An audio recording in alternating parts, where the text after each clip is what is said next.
afternoon, everyone. My name is Jessica S. Arsenas. I'm the member of Group 3 and Patricia Banners. So, we're going to discuss the strength, weaknesses, and conclusion in Patricia Banners. Strength. First is easy to understand. Second, widely used in nursing education. Third, encourage lifelong learning. Fourth, improve patient safety. Fifth, recognize the value of clinical experience.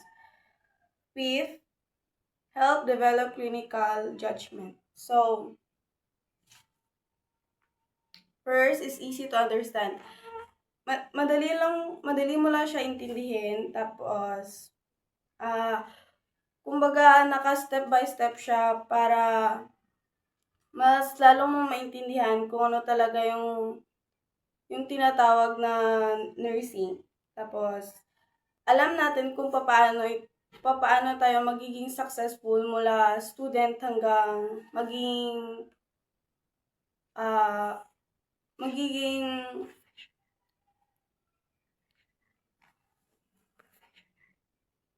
magiging expert magiging expert tayo na nursing.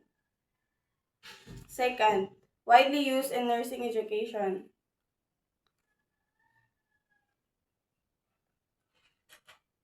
So, dito, isa lang yung ginagamit na curriculum dito sa course na nursing. Halos lahat ng school, dito man sa Pilipinas o sa ibang bansa, isa lang talaga yung curriculum na ginagamit sa pagtuturo ng nursing. Third, encourage lifelong learnings. Dito, hindi porket nakatapos ka na ng pag-aaral or RN ka na, hanggang doon lang yung pag-aaralan mo. Habang tumatagal ka kasi sa trabaho, doon mo talaga malalaman na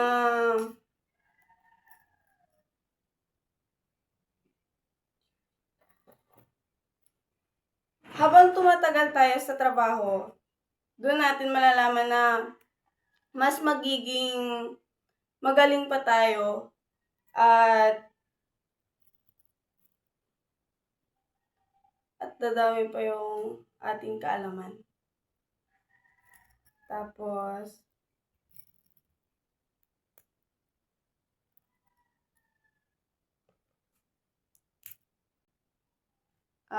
fourth, improve patient safety. So, dito,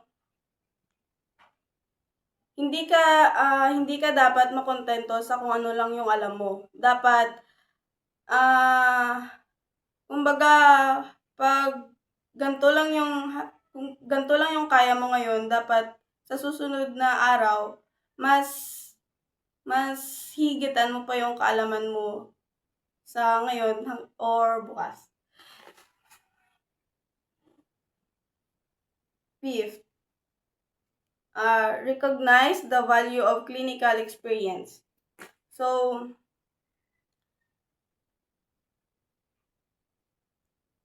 dito, habang dumadami daw yung experience natin sa trabaho,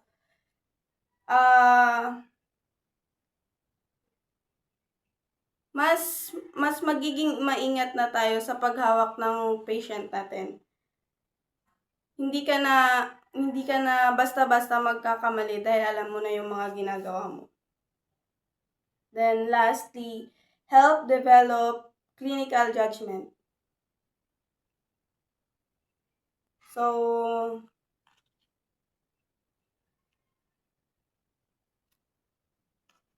dito, natututo na tayong mag-isip at magdesisyon ng tama. Kumbaga,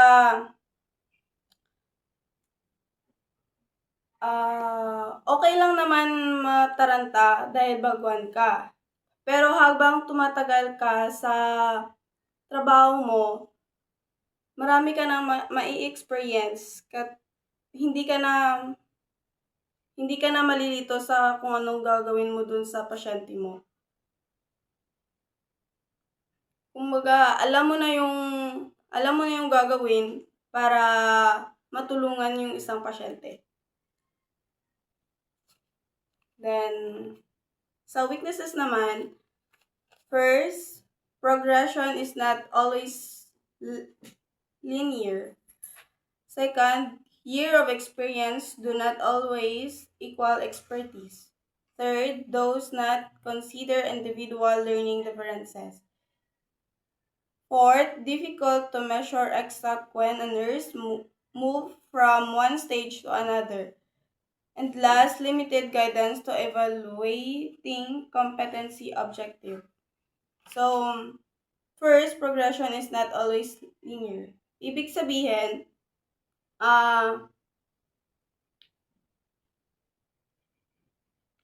halimbawa, hindi porket lisensyado ka na or expert ka na sa ganyang bagay,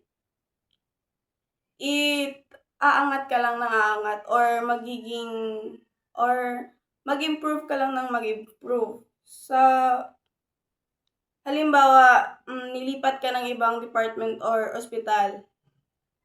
Tapos, naka-encounter ka ng ibang sakit na hindi mo pa nararanasan. Then, babalik ka talaga sa una. Babalik ka talaga sa pagiging baguhan at magtatanong ka talaga kung anong gagawin.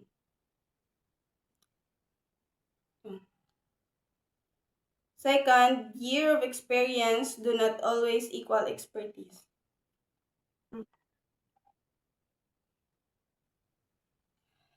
So, dito sa number 2 na weaknesses, hindi ibig sabihin na matagal ka na sa pagiging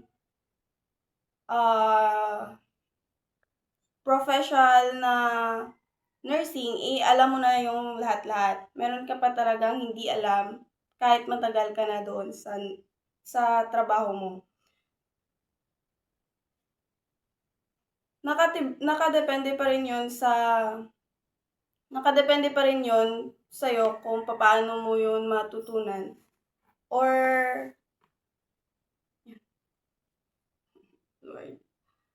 number 3, those not consider individual learning and differences. So, may mga tao talaga na fast learner and slow learner. So, sa fast learner, didiscuss lang talaga yung parang bago lang nila na-discuss, naiintindihan na talaga nila. Then, yung slow learner, kailangan pa nila ng maraming oras para mas maintindihan nila yung mga bagay na hindi nila maintindihan. Then, fourth, difficult to measure exactly when a nurse move from one stage to another. So, dito, walang exact na date or time na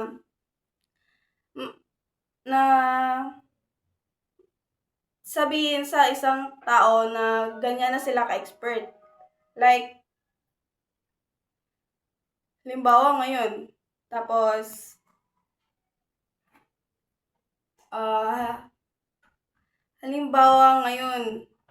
pag nakita mo yung isang tao, masasabihan mo na, ganun, expert na yan sila, ganun. Then, parang hula-hula lang, ganyan. Then, 5, last, limited guidance on evaluating competency objective. Ito.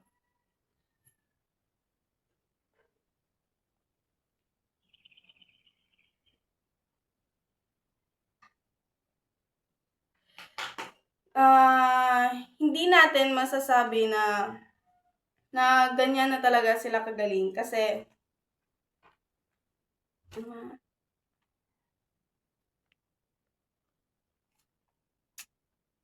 competency objective. So, walang malinaw na pagsusulit or wala sang proof na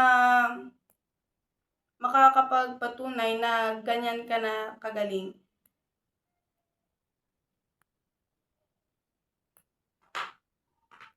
Then, conclusion.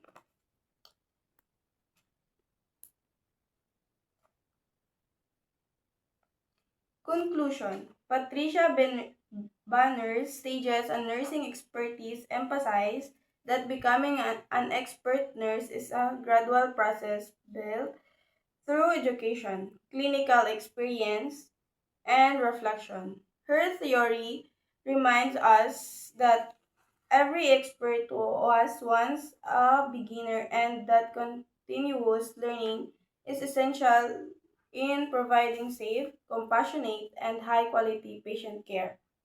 So,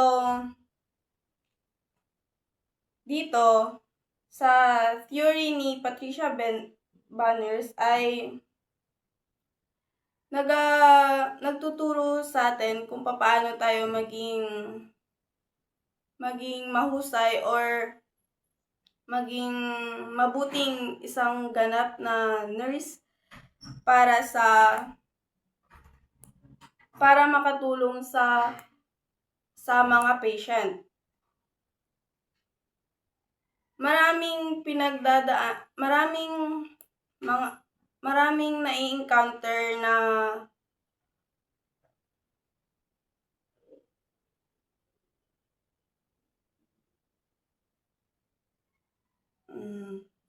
nai-encounter